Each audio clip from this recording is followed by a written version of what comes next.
Everyone and welcome to simple learning. आज हम एक न्यू चैप्टर स्टार्ट करेंगे एक बेसिक से क्वेश्चन के साथ।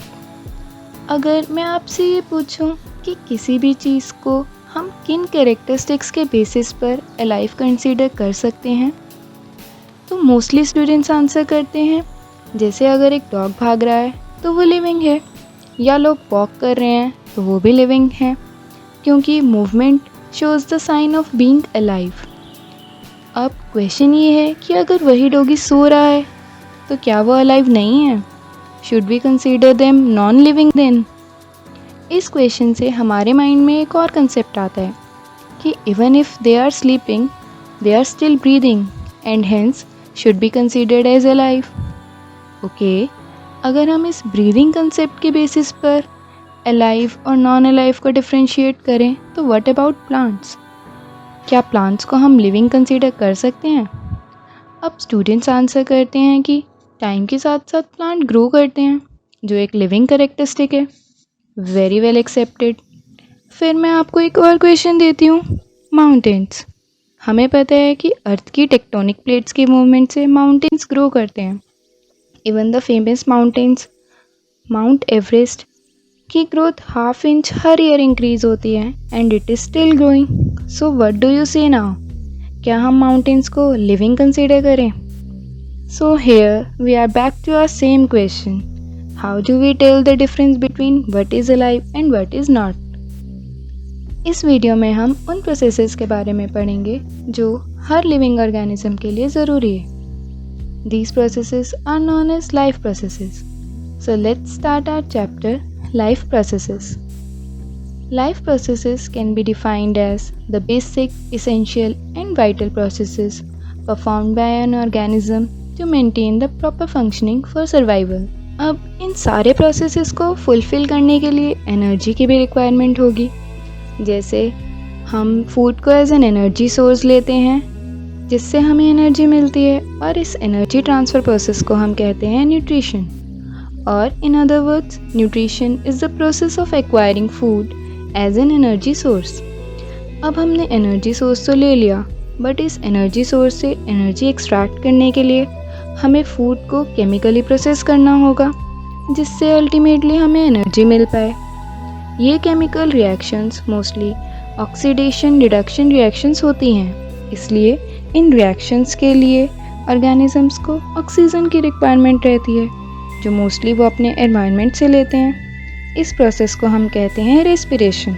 सो respiration is broadly defined as the exchange of gases which carry out the biochemical processes to provide useful energy. अब हमने लाइफ प्रोसेसेस को परफॉर्म करने के लिए फूड एनर्जी सोर्स की तरह लिया, उससे हमने एनर्जी भी एक्सट्रैक्ट कर ली। नेक्स्ट क्वेश्चन आता है कि वो एनर्जी हमारे कौन से बॉडी पार्ट यूटिलाइज करेंगे? वेल, देखा जाए तो जहाँ भी फूड से एनर्जी प्रोड्यूस होगी, बॉडी का वही पार्ट और स्पेसिफिकली बॉडी के वही पर्टिकुलर सेल्स उस एनर्जी को यूटिलाइज करेंगे। But this is not exactly what we want, because पूरी बॉडी को एनर्जी की रिक्वायरमेंट है। सो इस सिचुएशन के लिए बॉडी को एक ट्रांसपोर्टेशन सिस्टम की ज़रूरत होती है। Transportation means the movement of required elements to provide the energy to various cells of an organism. अब हमने केमिकल रिएक्शंस के थ्रू एनर्जी प्रोड्यूस की और उसे सारे सेल्स में ट्रांसपोर्ट भी करवा दिया। नेक्स्ट स्टेप आता है कि इन केमिकल रिएक्शन से जो बाय प्रोडक्ट्स बनेंगे उनका क्या होगा? ये बाय प्रोडक्ट्स ऑर्गेनिजम्स के लिए हार्मफुल भी तो हो सकते हैं, इसीलिए इन बाय प्रोडक्ट्स का बॉडी से एस्केप होना बहुत ज़रूरी है। इस प्रोसेस को हम कहते हैं excretion. Excretion which is defined as the process of removal of metabolic by products. तो अब तक आपने देखा कि basically 4 life processes, nutrition, respiration, transportation and excretion, are essential and vital for a living organism. अब हम इन प्रोसेसेस को वन बाय वन डिटेल में पढ़ेंगे। इस वीडियो में हम स्टार्ट करेंगे न्यूट्रिशन से, और अपकमिंग नेक्स्ट वीडियोस में हम बाकी के 3 लाइफ प्रोसेसेस डिटेल में पढ़ेंगे। न्यूट्रिशन, जैसे हमने पहले भी डिफाइन करा, it is the process of acquiring food as an energy source. अब हर ऑर्गेनिज्म के लिए एनर्जी सोर्स डिफरेंट रहता है। कुछ ऑर्गेनिजम्स इनऑर्गेनिक सोर्सेज से अपना फूड मटेरियल खुद सिंथेसाइज करते हैं। इस प्रोसेस को हम कहते हैं autotrophic nutrition. Autos means self and ट्रॉफ stands for food. So an autotroph is an organism that feeds itself without the assistance of any other organism, whereas heteros means other. So a heterotroph is an organism that cannot produce its food and depends on another organism for it. आइए हम start करते हैं autotrophic nutrition से। इसमें आते हैं plants और specific bacterias. Plants that can do photosynthesis are known as photoautotrophs, and those bacteria that can utilize chemicals are known as chemoautotrophs. अब हम डिटेल में पढ़ते हैं photosynthesis process को। Photosynthesis, it is a process by which green plants transform light energy into chemical energy. As the name indicates, photos means light. So light की presence में synthesis होना is a photosynthesis process. हम इस equation को देखते हैं। This is the general equation for photosynthesis reaction. ये carbohydrate as an energy source utilise होता है, इसलिए फोटोसिंथेसिस एक न्यूट्रिशनल प्रोसेस होता है। These are the 3 steps of photosynthesis. The first step is absorption of light energy by chlorophyll. Chlorophyll एक green colour pigment होता है जो क्लोरोप्लास्ट में प्रेजेंट होता है और लाइट को एब्जॉर्ब कराता है। लाइट एब्जॉर्प्शन के बाद ये लाइट एनर्जी फिर कन्वर्ट होती है केमिकल एनर्जी में और वाटर मॉलिक्यूल को हाइड्रोजन और ऑक्सीजन में स्प्लिट कराती है। ये हाइड्रोजन लास्ट स्टेप में कार्बन डाइऑक्साइड की रिडक्शन करा के कार्बोहाइड्रेट सिंथेसिस कराता है। फोटोसिंथेसिस में एक इम्पॉर्टेंट क्वेश्चन जो एग्जाम्स में कॉमनली पूछा जाता है वो है what are the components that are necessary for photosynthesis. इसका आंसर आपको फोटोसिंथेसिस रिएक्शन से ही मिल जाएगा। Yes, the very first requirement is carbon dioxide. Carbon dioxide का अपटेक प्लांट्स में होता है एक स्पेशल प्लांट पार्ट के थ्रू जिसे हम कहते हैं स्टोमेटा। स्टोमेटा लीव्स पर प्रेजेंट छोटे छोटे पोर्स होते हैं जिनका फंक्शन होता है to carry out gaseous exchange, और ये पोर्स सिर्फ फोटोसिंथेसिस के टाइम ही ओपन होते हैं ताकि प्लांट्स अपने एनवायरनमेंट से कार्बन डाइऑक्साइड ले पाए। इनकी ओपनिंग और क्लोजिंग को कंट्रोल करते हैं गार्ड सेल्स। वाटर इनफ्लो से गार्ड सेल्स में स्वेलिंग होती है और स्वेल होने से स्टोमेटल पोर्स ओपन हो जाते हैं। वहीं जब गार्ड सेल्स श्रिंक होते हैं तो ये पोर्स क्लोज हो जाते हैं। So basically guard cells stomatal pore की ओपनिंग और क्लोजिंग को कंट्रोल करते हैं। सेकेंड कंपोनेंट है वाटर, जो स्टेम से लीव्स तक एक कॉम्प्लेक्स ट्रांसपोर्ट के सिस्टम के थ्रू जाता है और फोटोसिंथेसिस में as a raw material use होता है। इस ट्रांसपोर्ट सिस्टम के बारे में जो एक इम्पॉर्टेंट लाइफ प्रोसेस है हम डिटेल में नेक्स्ट वीडियो में पढ़ेंगे।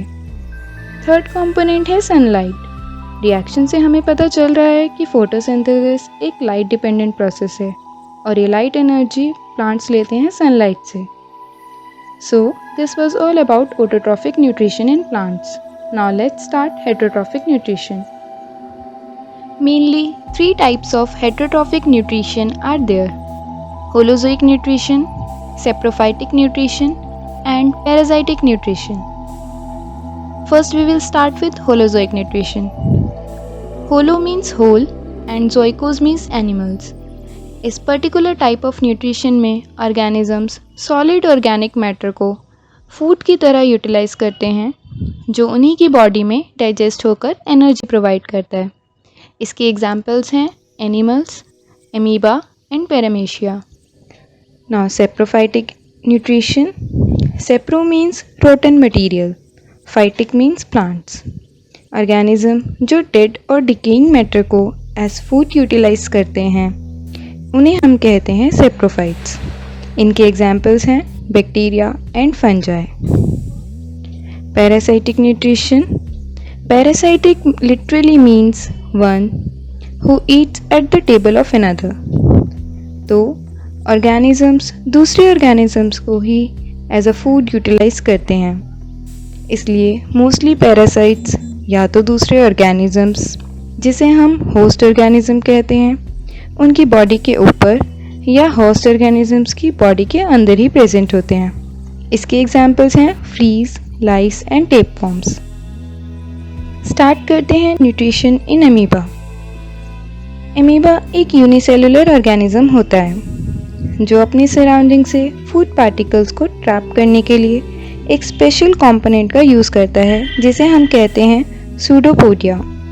Pseudopodia actually temporary finger like extensions होती हैं सेल मेम्ब्रेन की, जो फूड को एनगल्फ करने के लिए यूज़ होती हैं। फूड को एनगल्फ करते ही ये फिंगर लाइक एक्सटेंशंस फ्यूज़ हो जाती हैं और एक फूड वैक्यूल बनाती हैं। इसी फूड वैक्यूल के अंदर इस फूड पार्टिकल का डाइजेशन होता है और साइटोप्लाज्म में एब्जॉर्ब हो जाता है और अनडाइजेस्टेड फूड को सेल बाहर फेंक देता है। इसे हम कहते हैं एजेशन।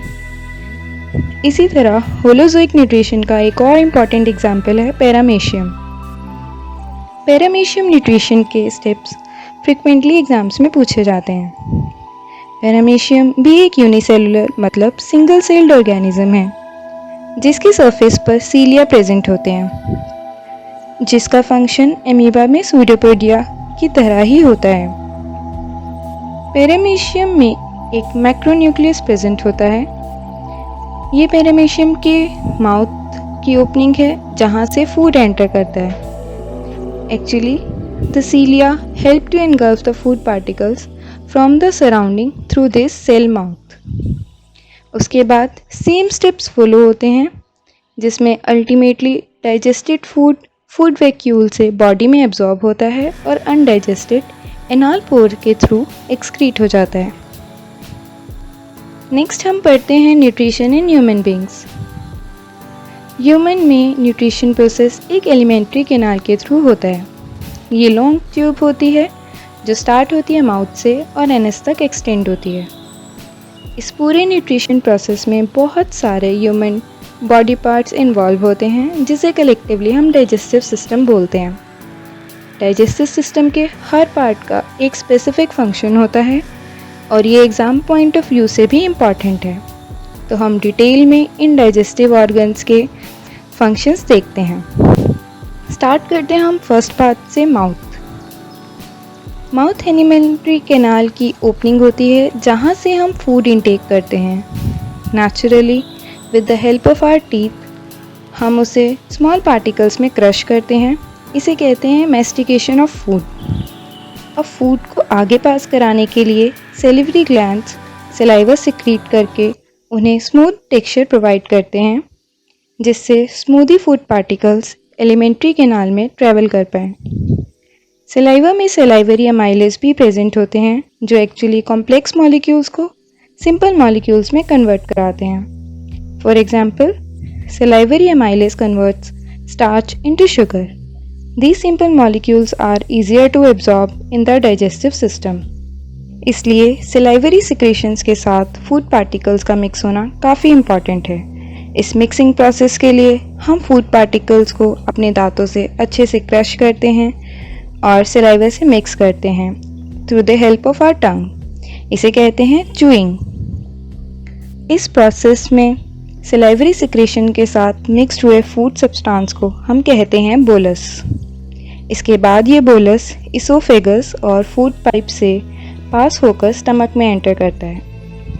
एक्चुअली इसोफेगस एक 25 सेंटीमीटर लॉन्ग मस्कुलर ट्यूब है जिसमें रिदमिक कॉन्ट्रैक्शन से मूवमेंट प्रोड्यूस होती है जिन्हें हम कहते हैं पेरिस्टालिसिस मूवमेंट्स। ये पेरिस्टालिसिस मूवमेंट्स बोलस को स्टमक में पुश करने में हेल्प कराती हैं, जैसे कि इस वीडियो क्लिप में शो करा गया है। इसके बाद बोलस एंटर करता है स्टमक में। स्टमक एक्चुअली एक thick walled bag like organ होता है। मेनली डाइजेस्टिव फंक्शंस परफॉर्म करने के लिए स्टमक की इस थिक वॉल में गैस्ट्रिक ग्लैंड्स प्रेजेंट होते हैं। ये गैस्ट्रिक ग्लैंड्स मेनली 3 चीज़ें रिलीज कराते हैं। इसे हम कहते हैं gastric secretions. First secretion is hydrochloric acid, second is pepsin and third is mucus. Hydrochloric acid एक स्ट्रॉन्ग एसिड होता है और इसलिए इसके रिलीज होने से स्टमक का एनवायरनमेंट एसिडिक रहता है। ये एसिडिक एनवायरनमेंट एक्चुअली पेप्सिन को एक्टिवेट करने में हेल्प कराता है। बेसिकली पेप्सिनोजन जो एक इनएक्टिव फॉर्म है उसे पेप्सिन एक एक्टिव फॉर्म में कन्वर्ट होने के लिए स्ट्रॉन्गली एसिडिक एनवायरनमेंट की रिक्वायरमेंट रहती है। ये स्ट्रॉन्ग पीएच इस कन्वर्जन प्रोसेस के लिए हाइड्रोक्लोरिक एसिड ही प्रोवाइड कराता है। इसके बाद पेप्सिन प्रोटीन्स को डाइजेस्ट कराता है by breaking into smaller peptide fragments. अब इतना स्ट्रॉन्ग एसिड तो खुद स्टमक के लिए ही काफ़ी हार्मफुल होगा, और अगर कोई प्रोटेक्टिव लेयर स्टमक में ना हुई तो ये एसिड ही स्टमक वॉल्स को बर्न कर सकता है। इसीलिए हाइड्रोक्लोरिक एसिड के साथ स्टमक में अबंडेंट अमाउंट में म्यूकस प्रोडक्शन होती है। ये म्यूकस स्टमक वॉल की इनर लाइनिंग को पूरी तरह कवर करता है और एसिड से प्रिवेंट करता है। इसके साथ ही स्टमक की एंट्रेंस पर एक मसल प्रेजेंट होती है जिसे कहते हैं लोअर इसोफेजियल स्पिंचर और LES। ये LES एक वाल्व की तरह एक्ट करती है और नॉर्मली क्लोज्ड रहती है, जिससे स्टमक का एसिड या बाकी कंटेंट्स इसोफेगस में ना आ पाए और इस तरह इसोफेगस की वॉल्स को एसिड से प्रिवेंट करवाती हैं। इन गैस्ट्रिक सिक्रीशन से मिक्स होने के बाद हम बोलस को एक नई टर्म देते हैं chyme. Chyme is bolus mixed with gastric secretions. This video is showing the movement of bolus from esophagus to stomach, where it is known as chyme. Stomach से ये काइम एंटर करता है small intestine में। Small intestine पूरे elementary canal की सबसे longest part होती है, जिसकी लेंथ अराउंड 20 फीट होती है। स्मॉल इंटेस्टाइन में फूड का कंप्लीट डाइजेशन होता है, जिसके लिए काफ़ी सारे एंजाइम्स काइम पर एक्ट करते हैं। इसे हम अच्छे से डिटेल में देखते हैं कि कौन से एंजाइम्स डाइजेशन में हेल्प कराते हैं। डाइजेस्टिव ग्लैंड्स, वो ग्लैंड्स जो अपनी सिक्रीशन से डाइजेशन में हेल्प करें, उन्हें हम कहते हैं डाइजेस्टिव ग्लैंड्स। वैसे हम ऑलरेडी 2 डाइजेस्टिव ग्लैंड्स इस वीडियो में देख चुके हैं। फर्स्ट है सेलिवरी ग्लैंड्स, जिससे सिक्रीट होता है सलाइवरी अमाइलेस, और सेकंड है गैस्ट्रिक ग्लैंड्स, जिनसे सिक्रीट होती है gastric secretions, namely hydrochloric acid, pepsin and mucus. इसके अलावा 2 और मेन डाइजेस्टिव ग्लैंड्स होते हैं, पेनक्रियास एंड लिवर। पेनक्रियास की सिक्रीशंस को हम कहते हैं पेनक्रियाटिक जूस, जिसमें एक्चुअली काफ़ी सारे एंजाइम्स प्रेजेंट होते हैं जो डाइजेशन में हेल्प कराते हैं। These digestive enzymes include trypsin, chymotrypsin, proteases which help in the digestion of proteins, amylase which help in the digestion of starch, and lipase which help in the digestion of fats. एक problem यहाँ आती है कि pancreatic enzymes mainly trypsin, chymotrypsin and proteases सिर्फ alkaline conditions में ही functional होते हैं, और एसिड से मिक्स होने के बाद काइम एक्चुअली काफ़ी एसिडिक होता है। तो एंजाइम्स इस काइम पर कैसे एक्ट कर पाएंगे? अब इस प्रॉब्लम को सॉल्व करता है लिवर। लिवर सिक्रीट कराता है बाइल जूसेस। ये बाइल जूसेस स्टोर होते हैं गाल ब्लैडर में। बाइल जूसेस एक्चुअली फैट्स की डाइजेशन में हेल्प कराते हैं और एल्कलाइन एनवायरनमेंट भी प्रोवाइड कराते हैं, जिससे पेनक्रियाटिक एंजाइम्स अपना काम कर सकें। अब एक क्वेश्चन ये आता है कि ये डाइजेस्टिव सिक्रीशंस अगर बॉडी के डिफरेंट ऑर्गन्स में हो रही है तो ये फूड के साथ मिक्स कैसे होंगी, जो एक्चुअली स्मॉल इंटेस्टाइन में प्रेजेंट है। अगर हम इन डिफरेंट ऑर्गन्स की एनाटमी देखें तो पेनक्रियास स्टमक के जस्ट पीछे प्रेजेंट होता है और लिवर स्टमक के राइट साइड में। पेनक्रियास और लिवर से एक कॉमन डक्ट डायरेक्टली जाती है स्मॉल इंटेस्टाइन में, जिसे हम कहते हैं कॉमन बाइल डक्ट। ये कॉमन बाइल डक्ट ही लिवर और पेनक्रियास की सिक्रीशंस को स्मॉल इंटेस्टाइन में ट्रांसफ़र कराती है और काइम का कंप्लीट डाइजेशन करवाती है। अब ये डाइजेस्टेड फूड फिर स्मॉल इंटेस्टाइन की इनर वॉल में एब्जॉर्ब होता है। इस एब्जॉर्प्शन के लिए स्मॉल इंटेस्टाइन की इनर वॉल फोल्डेड फॉर्म में बहुत सारी फिंगर लाइक प्रोजेक्शंस बनाती हैं, जिसे कहते हैं विलाय। एक्चुअली विलाय एब्जॉर्प्शन के लिए सरफेस एरिया को इंक्रीज कराती हैं। स्टूडेंट्स यूजुअली डाउट में रहते हैं कि विलाय से आखिर सरफेस एरिया बढ़ कैसे जाता है। एक बहुत सिंपल तरीके से हम ये कंसेप्ट समझेंगे। पहले सपोज करते हैं कि विलाय जैसा कुछ भी स्मॉल इंटेस्टाइन में प्रेजेंट नहीं है।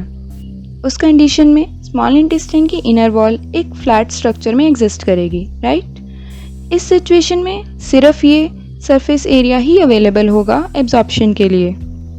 अब हम सेकेंड कंडीशन देखते हैं, जिसमें इस इनर वॉल को हम फोल्ड कर देते हैं जिससे बहुत सारी फिंगर जैसी स्ट्रक्चर्स बन जाती हैं, जिन्हें हम विलाई कहते हैं। इस कंडीशन में अगर हम देखें तो फिंगर की दोनों साइड ही एब्जॉर्प्शन के लिए अवेलेबल हैं, और अगर हम फर्स्ट कंडीशन से कंपेयर करें तो डायरेक्टली डबल सरफेस एरिया इस सिचुएशन में अवेलेबल होता है। और साथ ही इन विलाई में काफ़ी अच्छी ब्लड सप्लाई भी रहती है, जिससे एब्जॉर्ब मटेरियल इजीली पूरी बॉडी में ब्लड सर्कुलेशन के थ्रू डिस्ट्रीब्यूट हो जाता है। इस सर्कुलेशन प्रोसेस को हम नेक्स्ट वीडियो में डिटेल में पढ़ेंगे। फूड का वो पोर्शन जो डाइजेस्ट नहीं हुआ स्मॉल इंटेस्टाइन में, वो आगे ट्रैवल करके जाता है लार्ज इंटेस्टाइन में। लार्ज इंटेस्टाइन एलिमेंट्री कैनाल का लास्ट पोर्शन होता है, जो अराउंड 5 फीट लॉन्ग होती है। लार्ज इंटेस्टाइन में कोई डाइजेशन प्रोसेस नहीं होता, यहाँ सिर्फ डाइजेस्टेड फूड से वाटर एब्जॉर्ब होता है, और जो अनडाइजेस्टेड फूड रहता है उससे लार्ज इंटेस्टाइन की वॉल्स के थ्रू एक स्लो पैसेज के साथ वाटर एब्जॉर्प्शन होता है। अल्टीमेटली ये अनडाइजेस्टेड फूड सॉलिड स्टूल में कन्वर्ट होकर एनएस के थ्रू बाहर आ जाता है। हमने देखा कि मेनली 4 लाइफ प्रोसेसेस होते हैं, जिसमें से न्यूट्रिशन हमने डिटेल में इस वीडियो में देखा, और बाकी के 3 लाइफ प्रोसेसेस हम नेक्स्ट वीडियो में डिटेल में पढ़ेंगे। लास्ट में हम फटाफट एक क्विक रिवीजन ले लेते हैं कि हमने इस चैप्टर में क्या क्या पढ़ा। We started with the criteria that we can use to decide whether something is alive. Then we looked at the 4 principal life processes required to maintain a life and focused here on nutrition. We talked about autotrophic and heterotrophic nutrition. We saw that in human beings, food is digested by various digestive organs. This digested food is then absorbed by small intestine and passed through large intestine in the form of stool and ultimately removed by the anus. Remaining 3 life processes पढ़ने के लिए ये channel subscribe करें, जिससे आपको हम अपनी नई वीडियोस की अपडेट देते रहें। अगर ये वीडियो आपको अच्छी लगती है तो इसे लाइक ज़रूर करें। Your likes actually act like a driving force for us. और अगर कोई भी वीडियो रिलेटेड आपके माइंड में डाउट या क्वेश्चंस आते हैं तो बिना सेकंड थॉट के कमेंट करें। We will be really grateful to solve your queries. Till then, eat healthy, stay healthy, and be in touch with Simple Learning. Thank you so much.